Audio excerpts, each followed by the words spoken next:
Hello, my name is Sebastian Walter. I'm one of the developers at Gaming Mind Studios located in Germany, and I'm here today to present to you our latest title being in development, which is Rise of Venice. Rise of Venice is based on our very popular trading simulation system series, but is a very brand new IP to us, because for the first time ever we're introducing the players to interact with the cities throughout the Mediterranean Sea in the 15th century during the Renaissance. First of all, I want to talk about the game modes we are offering. Of course, we have the campaign mode, which will provide a fully compelling story about treason and intrigue. It's also recommended to play this first to learn the basic and the advanced mechanics our game is offering. Then we have the free play mode, which we call our sandbox mode. I get deeper into this, in which I can decide the starting capital, the game world size I want to do, and also if the goods should be random. I can adjust further settings like price curve, maintenance, cost, pirate activity, and stuff like that.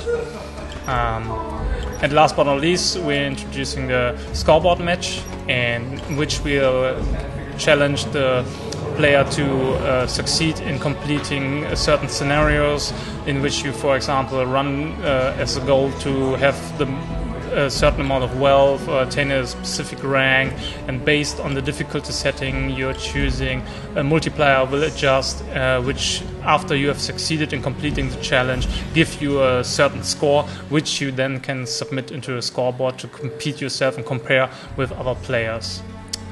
But to actually play with other players, we do also provide a multiplayer mode in which you can play up to 4 players locally and online. Okay, let's get right into the campaign to get an idea of what's going on. What we're seeing right now is Venice being at its peak of its power during the Renaissance, and it was viewed as a city of decadence, beauty, and intrigue. Also renowned as the linchpin of civilization and the cultural center of Europe, Venice was the most important trading post in Western Europe, between the Western Europe and the eastern stretch of the Mediterranean Sea. It was also the stage for political corruption and clandestine dealings. This is the place where we start our story, with you as the player taking the role of a young man striving for success, wealth, and power. To do so, you're starting up with your very own trading fleet, because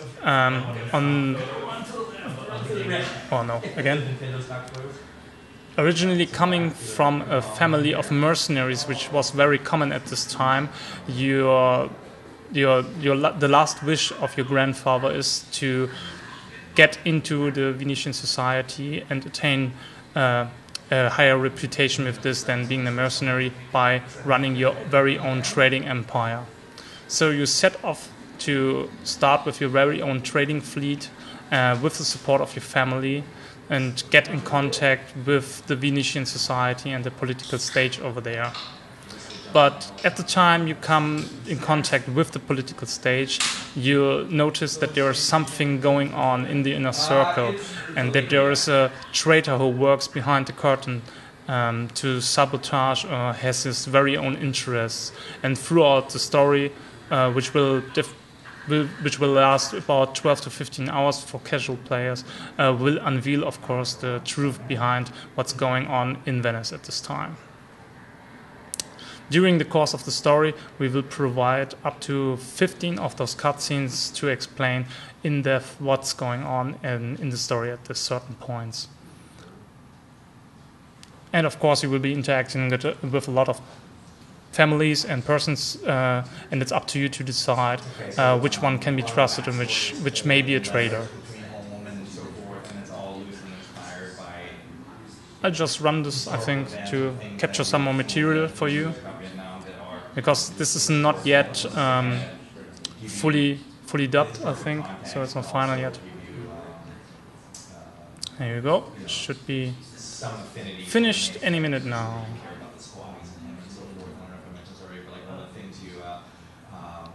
Just the old guy left. Here he is. Hey. So just that we have this on record. And here we go. So that's one of the missions, and you have to use your squad kind of combined. So here we are. Finally in the game, yes. What we are looking at now is Venice, which is the starting city from which you want to expand your trading empire. The first thing I want to stress out is a major change we have made in comparison to our prior installments is that we've combined the city view with the overall CMap view. So with this unique 3D environment in its detail we are supplying, you'll be able to navigate your convoys around the 25 cities in the Mediterranean Sea, but also being able to zoom in right to the city you prefer and see what's going on over there, and of course interact with the buildings over there. You cannot only select the buildings by just clicking on the building, but if zoomed out, you can make use of this menu to get into the desired building you want to interact with. At this time, we are providing 22 goods, which were common throughout this era, of which 20 can be produced directly in the Mediterranean Sea, and 2 of them, historically correct, were imported at this time. Silk and spices were imported in exchange for salt and cotton. As you can see, also new to our series is that you won't be able to navigate and interact with all of the 22 goods from the very beginning, because as it was known, starting off your trading empire with no name on your back, you'll just have the permission to deal with certain goods at the start of your trading career. To raise in your rank, you have to get in contact with the political stage, which is represented by the Council of the Ten. The Council of the Ten consisted of the 10 most powerful and influenced families in Venice at this time, and they decide, based on their reputation, if you're allowed to attain a higher rank and therefore attain the right to interact with further goods and interact with another city. Okay, in the interest of time, I think I'm loading up a save game I've prepared for myself. There you go. Here I've already attained the rank of an overseas merchant, and I'm also fulfilling all the requirements to attain the next rank. Therefore, I'm heading to the Senate again, and I'm checking upon the reputation I have with each of the families at this point, and I think I'll be doing good. So I'm trying to advance, and as you can see, I succeed in fulfilling all the requirements. I start the vote, and the vote will be fully simulated. And as you can already guess from their gestures, I'm doing pretty well right now. Here we go. Perfect. Should this be flawless? No, of course. There's this one guy does not like to progress me, but I had 9 out of 10 votes. So here I go, being a grand merchant right now, and rewarded to be able to lead up to 4 convoys at this point. And also I'm presented with a new ship which can be accessed in the harbor. Besides the political stage in Venice, there is this new addition, which is very important. This is the family, which was very common at this time, that specific persons from your family will be placed in certain positions in the Venetian society if you were able to do so. So, for example, I can send my aunt as an advocatress to raise my reputation in a certain city. Or, as you can see, I have 2 brothers here which are in service of being a captain. So if I build up a new captain, they will take the seat as the captain of the convoy. Therefore, I have a new ship rewarded. I will do this right now. And as you can see, my brother Federico is offering his service as the captain.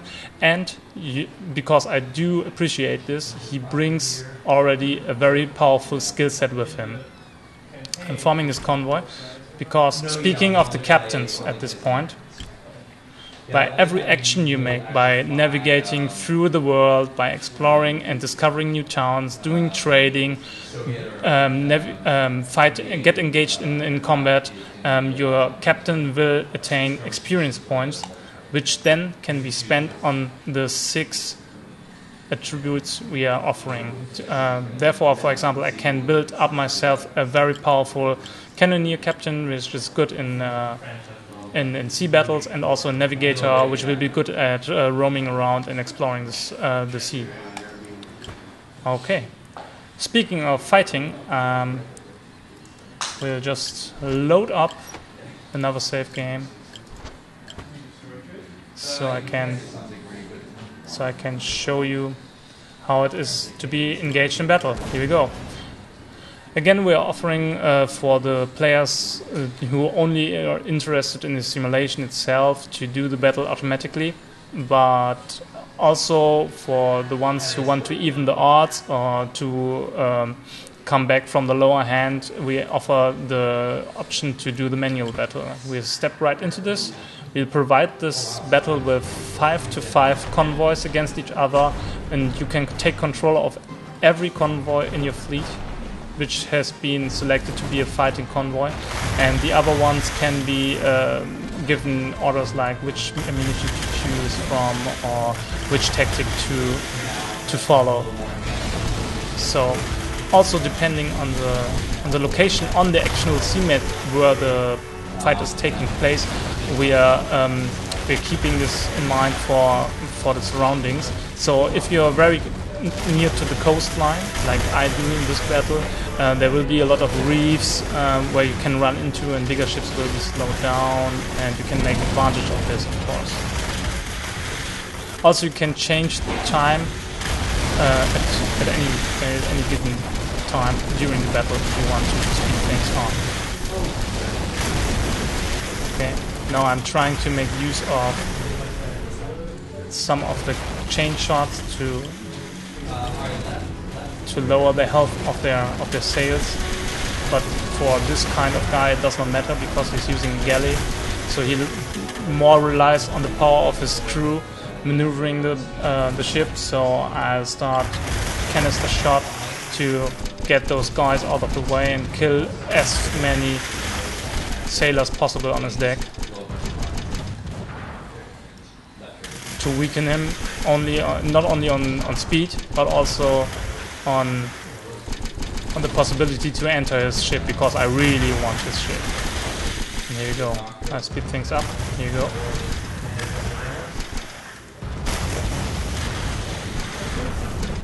Alright. I think I'll show now another addition we made. We already knew the explosive barrels from the prior installments we've made. If I'm lucky, but I think this guy knows what I'm up to. He's not running into those. But what I can make use of now is also to pour oil from the back of the ship and set this on fire to get some kind of area control here. And so if he really runs into this, he'll set his own ship on fire. But keep in mind, this is friendly fire also available. So if my ships are running into this, they'll get set on fire as well. All right. So I think we've weakened him enough, and this brings us to the point where I can make use of one benefit I can take out of manual combat, and this is entering the enemy ship and go into boarding battle. Trying to get alongside to him, but he's still pretty fast. But here we go. I think we got him. Let's check this. And here we go. There's the boarding battle. I absolutely succeed in this because I have more people on deck. Because due to the canister shots I was firing on his crew, and therefore just a few left. Here we go. There's the other guy. I think going to sink this one to not getting any more damage. Here you go, take this. Here we go. He's gone. And so we just have to keep track of one guy left. And there he is. He's trying to run off. And here we go. There we go. I think maybe we can take his ship as well in boarding battle, but come on, take this. He's not slow enough yet, so I think we just stick to sink this guy.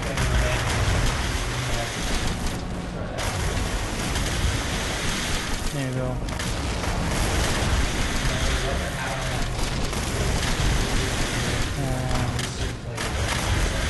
Now my other ship is coming up. And now we flank him from both sides. This is the point where he has absolutely no chance to escape. And there we go. Alright. And as I mentioned, my benefit out of this battle, okay, I lost one ship, but on the other hand, I achieved to board one of his ships, and this will be now added to my convoy. Alright. Okay. Another thing I want to show you about this world is I'm just loading up another save game. Okay. Alright. Another thing I want to show about this world is us being able to display events. No, it is the wrong one. I want to take this one. Here we go. To display world events directly on the C-map, so you get to notice about them at any time. And therefore I'm entering Naples here, because as you can guess, there is the Etna right next to this one, and it's a very rare chance that this one will erupt. It's actually, I think, a 5% chance erupting every 2 years, but with me as a developer having around, I'm able to do this right here. There you go. And this is one of the, of course, rarer events which can take place on the map itself. But there will be other ones, like for example this wood fire here burning across the forest in the north, and earthquakes which can take place, which are much more common to the eastern part, or in the southern part, African cities, which will be hit by sandstorms and deserts, droughts, which are very common in this area, of course. All right. And last but not least, I'd like to get a little bit more in detail about managing a huge world like we have shown here already in this advanced gameplay. I choose to make a trading route here between Venice and Rome, to just show you a little bit how easy it is to bring your raw materials from one city to another. For example, I'm producing salt and cloth in Venice, and they are needed for the productions of meat and clothing over here in Rome. Therefore, I'm setting up a route starting in Venice, but I guess I'll make some quick money in Zara, and then later on advance to Rome and then return. Now it's time to use our very handy meta actions we are giving, with which you can mainly do everything throughout the story and the game. So what I wanted to do is load the raw materials in Venice, additional goods for Zara, switch to Zara. Due to the fact I do not have a warehouse there, I can only sell goods and make some profit.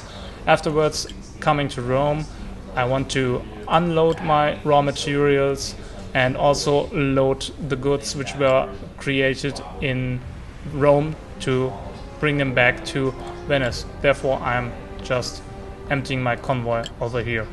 Alright, and that's just it. Activating the route, switching to cargoes to show you, and the time the convoy arrives in town, managing with the warehouse. It loads the cargo I desired. I told him to, here are the raw materials needed for the productions, and off he goes, and that's it.